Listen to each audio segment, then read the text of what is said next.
Welcome to real GK analysis YouTube channel. हमारे इस video में आप सभी का स्वागत है। आज के वीडियो में हम पढ़ने जा रहे हैं जुलाई महीने के करंट अफेयर्स। इसके साथ ही हमने प्रश्नों से संबंधित सभी स्टैटिक जीके को भी कवर किया है और इसमें हमने 50 प्रश्नों का संकलन किया है जो कि टीसीएस के पैटर्न पर लिए हैं, जो आपकी आगे आने वाली एसएससी जीडी और ग्रुप डी की एग्जाम के लिए बहुत ही महत्वपूर्ण होने वाले हैं। तो इसमें जितने भी प्रश्न हमने शामिल किए हैं वो सभी जुलाई महीने के करंट अफेयर्स हैं। तो चलिए आज का पहला प्रश्न देखते हैं। आज का हमारा पहला प्रश्न है कि राष्ट्रीय ताप विद्युत निगम ने भारत की सबसे बड़ी तैरती सौर ऊर्जा परियोजना की कहाँ शुरू की है, यानी कि किसी जलाशय के ऊपर सौर ऊर्जा की प्लेटें। तो चलिए देखते हैं ऑप्शन हम बेंगलोर, मुंबई, जयपुर या रामागुंडम। तो इसका करेक्ट आंसर हो जाएगा हमारा रामागुंडम। क्या हो जाएगा? रामागुंडम।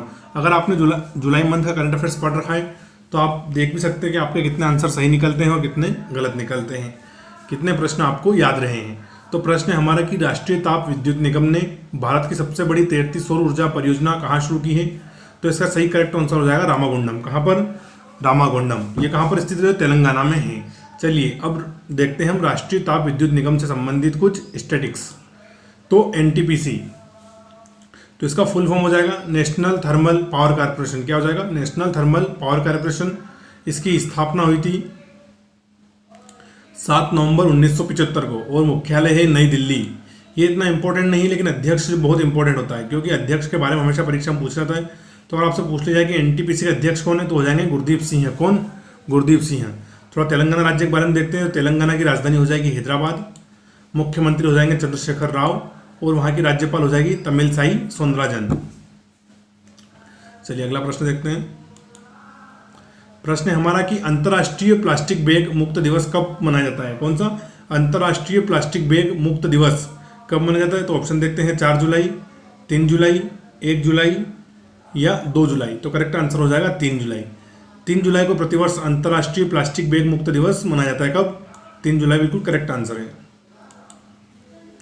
अगला हमारा प्रश्न है कि formula 1 race British Grand Prix 2022 का खिताब किसने जीता है।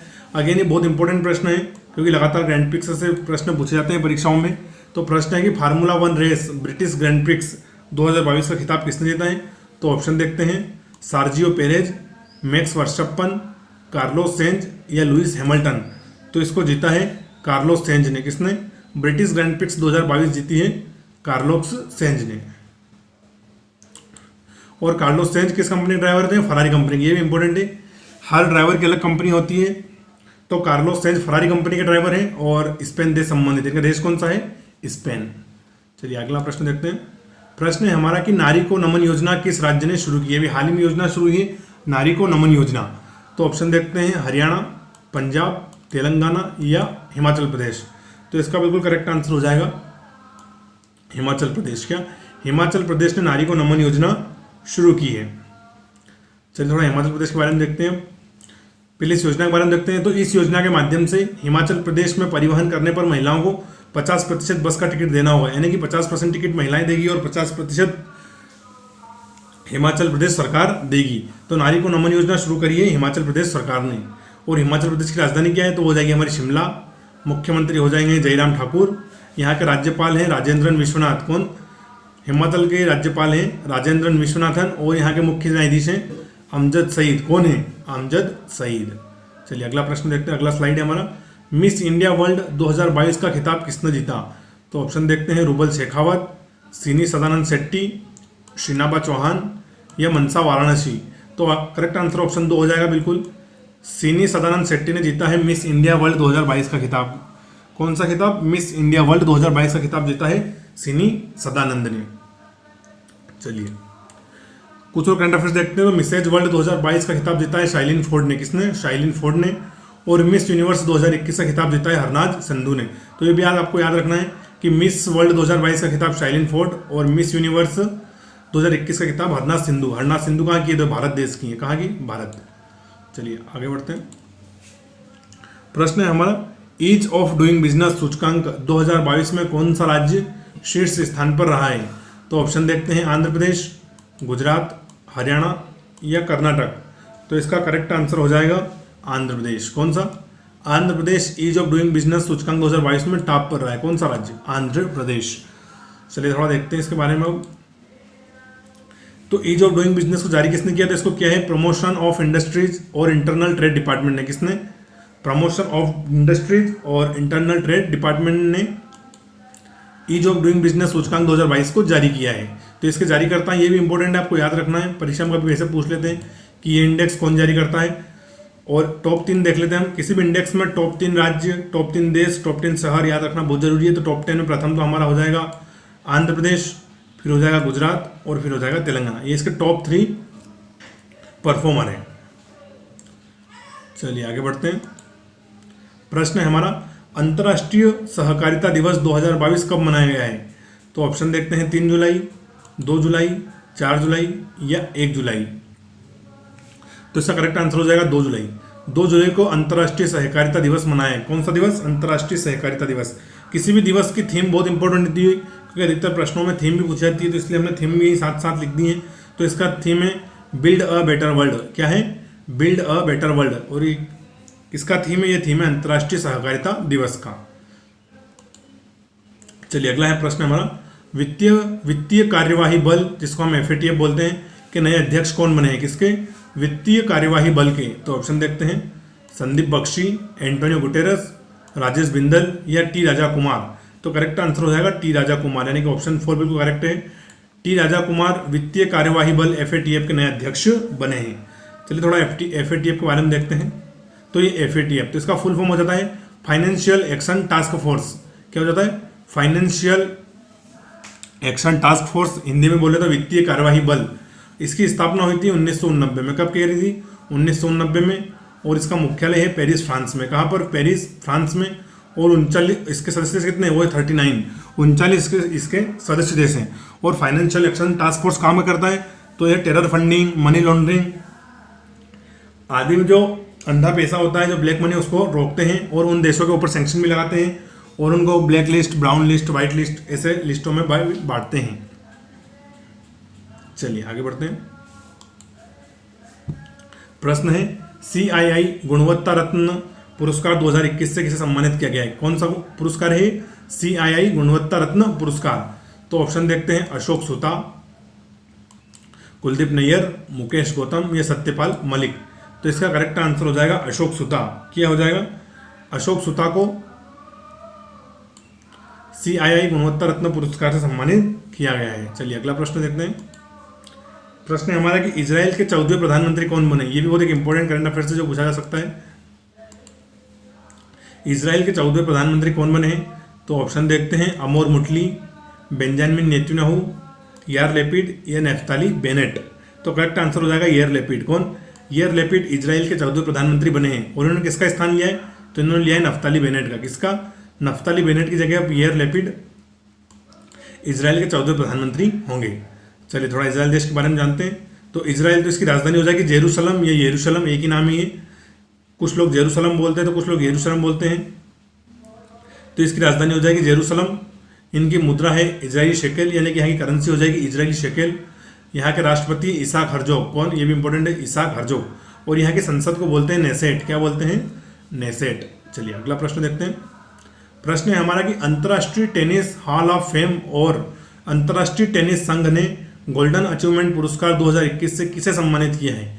तो ऑप्शन देखते हैं विजय अमृतराज, सत्यपाल मलिक, रोशन गोस्वामी या अजय पिरामिल। तो करेक्ट आंसर हो जाएगा विजय अमृतराज। विजय अमृतराज को हाल ही में अंतर्राष्ट्रीय टेनिस हॉल ऑफ फेम और अंतर्राष्ट्रीय टेनिस संघ गोल्डन अचीवमेंट पुरस्कार 2021 से सम्मानित किया गया है। चलिए अगला प्रश्न देखते हैं। प्रश्न है हमारा कि इंडिया इंटरनेशनल सेंटर IIC के नए अध्यक्ष कौन बने हैं? तो ऑप्शन देखते हैं मनोज गुप्ता, अक्षय रोहतगी, जयदीप बसु या श्याम शरण। तो करेक्ट आंसर हो जाएगा श्याम शरण। श्याम शरण जी को इंटरनेशनल सेंटर यानी कि IISc के नए अध्यक्ष बनाया गया है। चलिए थोड़ा इसके बारे में जानते हैं IIC के बारे में। तो इसका फुल फॉर्म हो जाएगा इंडिया इंटरनेशनल सेंटर। क्या हो जाएगा? India international centre. इसकी स्थापना करी गई थी 1962 में। कब? 1962। और इसका हेडक्वार्टर है नई दिल्ली में। मुख्यालय कहाँ पर है? नई दिल्ली में। और अध्यक्ष तो हाल ही में जो श्याम शरण जी बने, ये इसके क्या है? अध्यक्ष। कौन? श्याम शरण। चलिए अगला प्रश्न देखते हैं।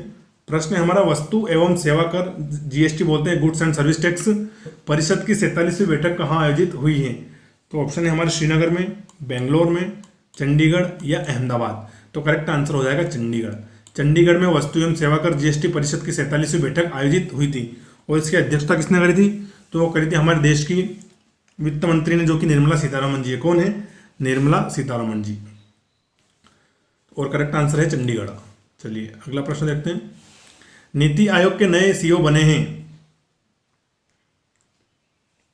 तो प्रश्न है कि नीति आयोग के नए सीईओ बने हैं। तो ऑप्शन देखते हैं, परमेश्वरन अय्यर, अनूप बनर्जी, राजवर्धन सिंह या नटराज सिंह। तो करेक्ट आंसर हो जाएगा ऑप्शन है परमेश्वरन अय्यर जी को हाल ही में नीति आयोग का नया सीईओ बनाया गया है। चलिए थोड़ा नीति आयोग के बारे में जानते हैं। तो इसका फुल फॉर्म हो जाता है नीति का, national institution for transforming India. क्या हो जाएगा? National institution for transforming India. इसकी स्थापना 1 जनवरी 2015 को योजना आयोग के स्थान पर की गई थी। इसके पहले योजना आयोग होता था, बाद में उन्होंने नीति आयोग बना दिया। तो स्थापना 1 जनवरी 2015। इसका मुख्यालय कहाँ पर? नई दिल्ली। इसका हेडक्वार्टर है नई दिल्ली में। और नीति आयोग के अध्यक्ष कौन होते हैं? तो होते हैं देश के प्रधानमंत्री, तो वो हैं श्री नरेंद्र मोदी। और उपाध्यक्ष जी हैं सुमन के बेरी। कौन है? सुमन के बेरी। इनको भी हाल ही में नियुक्त किया गया है, तो पूरा इंपॉर्टेंट है क्योंकि नीति आयोग के हाल ही में उपाध्यक्ष और सीईओ दोनों नए बनाए गए हैं। तो सीईओ हो जाएंगे परमेश्वरन अय्यर और उपाध्यक्ष जी हो जाएंगे सुमन के बेरी। चलिए अगली स्लाइड देखते हैं। केंद्रीय प्रत्यक्ष कर बोर्ड सीबीडीटी के नए अध्यक्ष कौन बने हैं? तो ऑप्शन है हमारे विवेक जौहरी, नितिन गुप्ता, प्रसून जोशी या संजीव बजाज। तो करेक्ट आंसर हो जाएगा ऑप्शन 2। क्या हो जाएगा? ऑप्शन 2।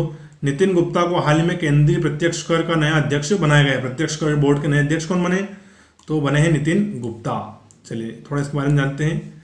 सीबीडीटी, तो इसका फुल फॉर्म हो जाएगा central board of direct tax. क्या हो जाएगा? Central board of direct tax.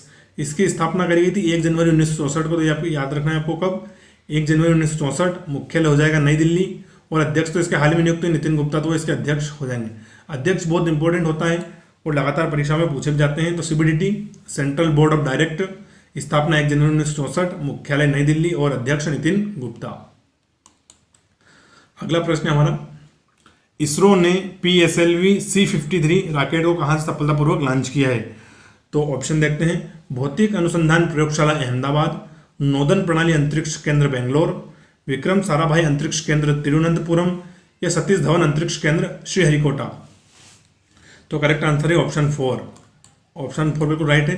Satish Dhawan अंतरिक्ष केंद्र श्रीहरिकोटा से इसरो ने PSLV C53 रॉकेट को सफलतापूर्वक लॉन्च किया है। चलिए थोड़ा इसरो के बारे में जानते हैं हम लोग। तो इसरो, इसका फुल फॉर्म है इंडियन स्पेस रिसर्च ऑर्गेनाइजेशन। क्या हो जाएगा? Indian Space Research Organisation. इसकी स्थापना करी गई थी 15 अगस्त 1969 को। इसका हेडक्वार्टर कहाँ पर है? बेंगलोर में है। बेंगलोर कर्नाटक राज्य की राजधानी है। और अध्यक्ष हैं श्रीधर पनिकर सोमनाथ। क्या अध्यक्ष जी हैं इसके? श्रीधर पनिकर सोमनाथ। और ये भारत की अंतरिक्ष एजेंसी है। चलिए आगे बढ़ते हैं। अगला प्रश्न है हमारा, निवेशक कंपनी PYSE। क्या है? निवेशक कंपनी PYSE ने भारत का पहला आंशिक स्वामित्व वाला सौर ऊर्जा संयंत्र किस राज्य में लॉन्च किया है? तो ऑप्शन देखते हैं, कर्नाटक में, हरियाणा में, मेघालय में या झारखंड में। तो इसका करेक्ट आंसर हो जाएगा कर्नाटक में। कहाँ पर? कर्नाटक में। कर्नाटक राज्य से संबंधित स्टैटिस्टिक्स जीके में आपको कुछ आगे वाली स्लाइड में बताऊंगा। चलिए अगला प्रश्न देखते हैं, राष्ट्रीय चिकित्सक दिवस 2022 कब मनाया गया है? तो इसका करेक्ट आंसर हो जाएगा 1 जुलाई। 1 जुलाई को हम प्रतिवर्ष क्या मनाते हैं? राष्ट्रीय चिकित्सक दिवस। और क्यों मनाते हैं? तो डॉक्टर बिधान चंद्र राय के जन्मदिन के अवसर पर मनाया जाता है। कौन डॉक्टर? डॉक्टर बिधान चंद्र राय के जन्मदिन के अवसर पर प्रतिवर्ष हम 1 जुलाई को राष्ट्रीय चिकित्सक दिवस मनाते हैं। और इस बार का थीम है family doctors on the front line. क्या है theme? Family doctors on the front line. Theme बहुत इंपॉर्टेंट याद रखना है, family doctors on the front line. अगला प्रश्न है, टेनिस टूर्नामेंट के चारों ग्रैंड स्लैम जीतने वाले दुनिया के पहले खिलाड़ी कौन बने? तो आपको पता होगा टेनिस में जो सम्मान मिलता है, अवार्ड मिलता है, उसको ग्रैंड स्लैम बोलते हैं। तो प्रश्न है कि टेनिस टूर्नामेंट के चारों ग्रैंड स्लैम जीतने वाले दुनिया के पहले खिलाड़ी कौन बने हैं? तो ऑप्शन देखते हैं, Carlos Alcaraz, Andre Rublev, Rafael Nadal या नोवाक जोकोविच। तो करेक्ट आंसर हो जाएगा नोवाक जोकोविच। नोवाक जोकोविच विश्व के चारों ग्रैंड स्लैम जीतने वाले दुनिया के पहले खिलाड़ी बन गए हैं। अगला प्रश्न है हमारा, बेस्ट स्टूडेंट सिटी सूचकांक 2023 के अनुसार अंतर्राष्ट्रीय छात्रों को रहने योग्य शहरों की सूची में कौन सा शहर प्रथम स्थान पर रहा है। यानी कि कौन सी सिटी में बाहर से पढ़ने वाले छात्रों को रहने में सहूलियतें, कोचिंग सेंटर्स पास हैं, रेसिडेंशियल बिल्डिंग अच्छी, खाना अच्छा है, उसी सब को लेकर एक सूचकांक तैयार किया जाता है। तो ऑप्शन देखते हैं इसके हम, सियोल दक्षिण Korea, London Britain, Tokyo Japan या न्यूयॉर्क अमेरिका। तो करेक्ट आंसर हो जाएगा लंदन ब्रिटेन। लंदन ब्रिटेन को बेस्ट स्टूडेंट सिटी सूचकांक 2023 में प्रथम स्थान पर रखा है। कौन सा लंदन ब्रिटेन। चलिए इसके बारे में जानते हैं। तो इस सूचकांक को जारी किया है क्यूएस संस्थान ने। किसने? क्यूएस संस्थान ने। चलिए भारत के शहरों की रैंक देखते हैं। तो मुंबई की रैंक इन्होंने रखी है 103वें स्थान पर, बेंगलोर को दिया है 114वां स्थान और चेन्नई को दिया है 125वां स्थान। यानी कि कोई भी भारत का राज्य टॉप 100 में भी इन्होंने शामिल नहीं किया है। बेस्ट रैंकिंग लाया है मुंबई 103। चलिए अगला प्रश्न है हमारा, gas authority of India limited के अध्यक्ष कौन बने हैं। तो ऑप्शन देखते हैं, संदीप कुमार गुप्ता, यदविंदर सिंह, संजीव मेहता या रोहन उपासनी। तो इसका करेक्ट आंसर हो जाएगा हमारा संजीव कुमार गुप्ता।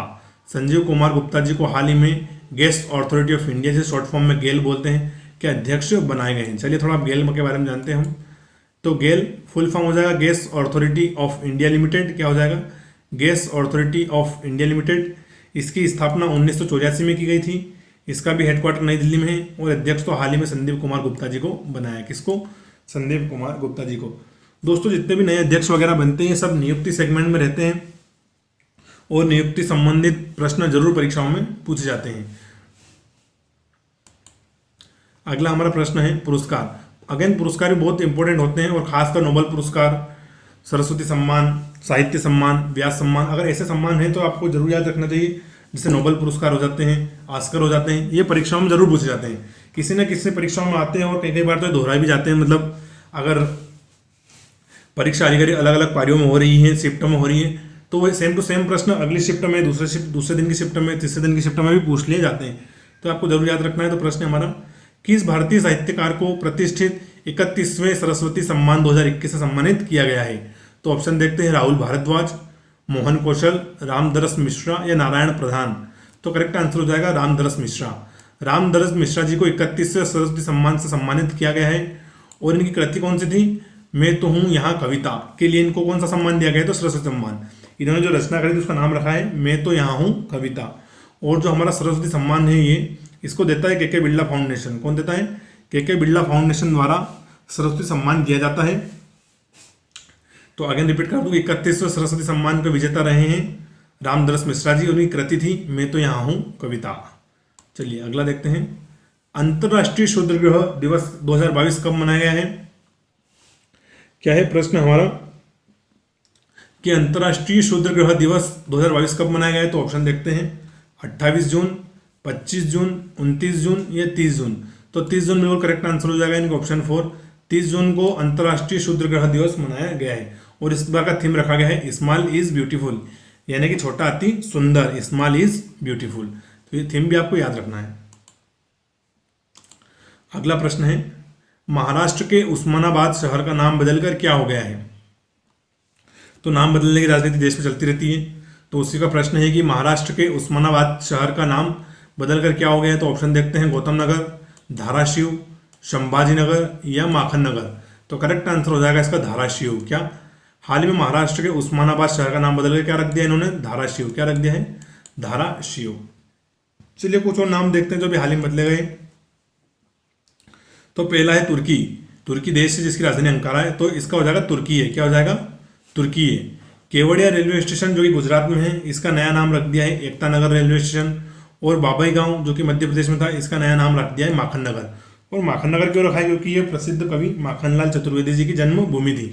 तो थोड़ा रिपीट करते हैं। तो तुर्की हो गया है तुर्की है, केवड़िया रेलवे स्टेशन का नया नाम एकता नगर रेलवे स्टेशन और बाबई गांव का नया नाम हो गया है माखन नगर और उस्मानाबाद का हो गया है धाराशिव। चलिए आगे बढ़ते हैं।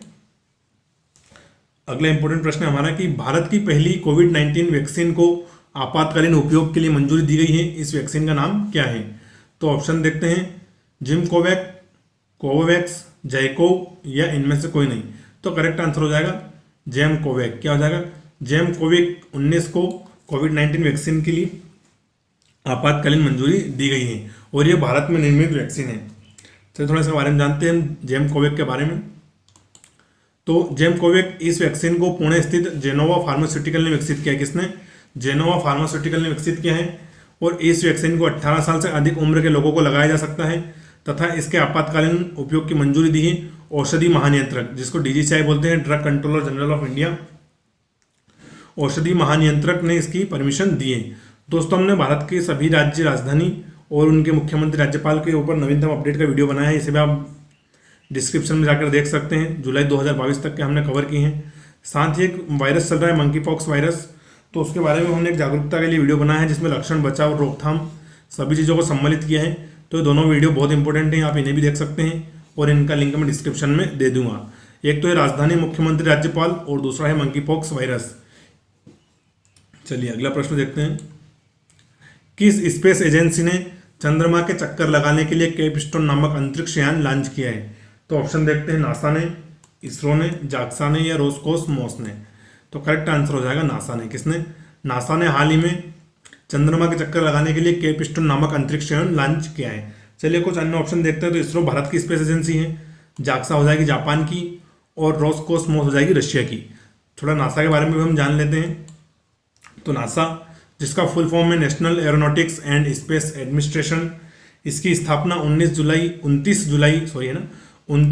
1958 कब की गई थी स्थापना?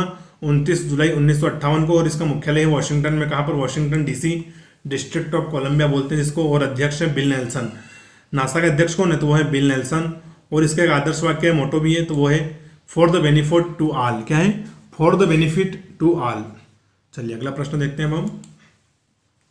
सिंगल यूज प्लास्टिक बाईबैक योजना किस राज्य ने शुरू की है? यानी कि सिंगल यूज प्लास्टिक योजना को पुनः खरीद लिया जाएगा और ये योजना स्कूल और कॉलेजों में शुरू की गई है ताकि कॉलेज और स्टूडेंट के छात्र घर से सिंगल यूज प्लास्टिक लाएं और उन्हें स्कूल में बेच दें और प्रति किलो के लिए 75 रुपये फिक्स करें। तो देखते हैं कि कौन सा राज्य ने योजना लागू करी है। तो ऑप्शन है उत्तराखंड, हिमाचल प्रदेश, मध्य प्रदेश या पश्चिम बंगाल। तो करेक्ट आंसर हो जाएगा हिमाचल प्रदेश। हिमाचल प्रदेश ने हाल ही में सिंगल यूज प्लास्टिक बाईबैक योजना और नारी को नमन योजना किसने शुरू करी है? हिमाचल प्रदेश ने। चलिए आगे बढ़ते हैं। प्रश्न है हमारा अगला कि DRDO ने स्वदेशी लड़ाकू ड्रोन, जिसका नाम क्या रखा है इन्होंने? अभ्यास। क्या नाम रखा है? अभ्यास का कहाँ से सफलतापूर्वक परीक्षण किया है? तो ऑप्शन देखते हैं, तिरुवनंतपुरम से, चांदीपुर से, पोखरण से या विशाखापट्टनम से। तो करेक्ट आंसर हो जाएगा चांदीपुर से। DRDO ने हाल ही में स्वदेशी लड़ाकू ड्रोन अभ्यास का सफल परीक्षण कहाँ से किया है? चांदीपुर से। चलिए DRDO के बारे में जान लेते थोड़ा। तो DRDO, जिसका फुल फॉर्म हो जाएगा defence research and development organisation. क्या हो जाएगा? Defence research and development organisation.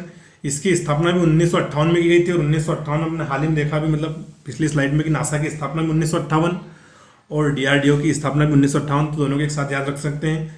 इसका मुख्यालय है नई दिल्ली में। क्या है? नई दिल्ली में। उसका नाम है DRDO भवन। तो मुख्यालय हो जाएगा DRDO भवन नई दिल्ली और अध्यक्ष हो जाएंगे डॉक्टर G सतीश रेड्डी। कौन हो जाएंगे? Doctor G Satish Reddy. और इसका भी एक मोटो है, strength origin is an science. क्या है? Strength origin is an science, यानी कि बलस्य मूलम विज्ञानम। चलिए और आगे की स्लाइड देखते हैं हम। प्रश्न है हमारा कि काशी यात्रा योजना किस राज्य ने शुरू करी है? तो ऑप्शन देखते हैं, उत्तर प्रदेश, बिहार, कर्नाटक या मणिपुर। तो करेक्ट आंसर हो जाएगा कर्नाटक। हाल ही में कर्नाटक राज्य सरकार ने काशी यात्रा योजना को शुरू किया है। जो भी कर्नाटक राज्य के निवासी हैं, अगर वो काशी यात्रा करना चाहते हैं तो उनको गवर्नमेंट प्रोत्साहन देगी। तो काशी यात्रा योजना हो जाएगी हमारी कर्नाटक। चलिए कर्नाटक के बारे में जानते हैं। तो कर्नाटक राज्य, तो इसकी राजधानी हो जाएगी बेंगलोर। क्या हो जाएगी? बेंगलोर। मुख्यमंत्री हैं यहाँ के बसवराज बोम्मई। कौन है? बसवराज बोम्मई कर्नाटक के मुख्यमंत्री हैं। और राज्यपाल हो जाएंगे थावरचंद जी गहलोत। कौन? थावरचंद गहलोत।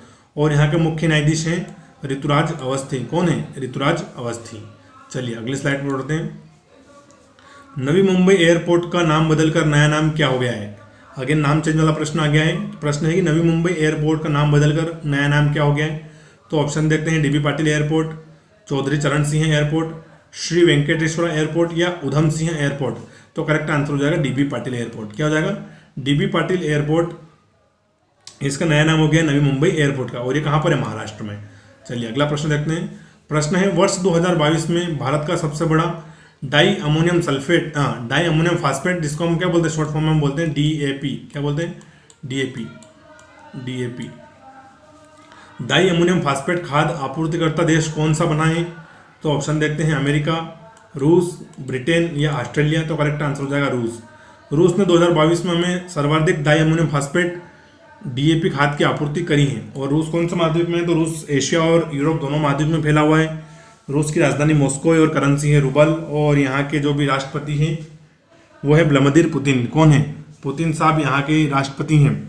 तो आज का हमारा अंतिम प्रश्न था। वीडियो कैसा लगा कमेंट करके जरूर बताएं और अपने दोस्तों के साथ भी शेयर जरूर करें। जय हिंद।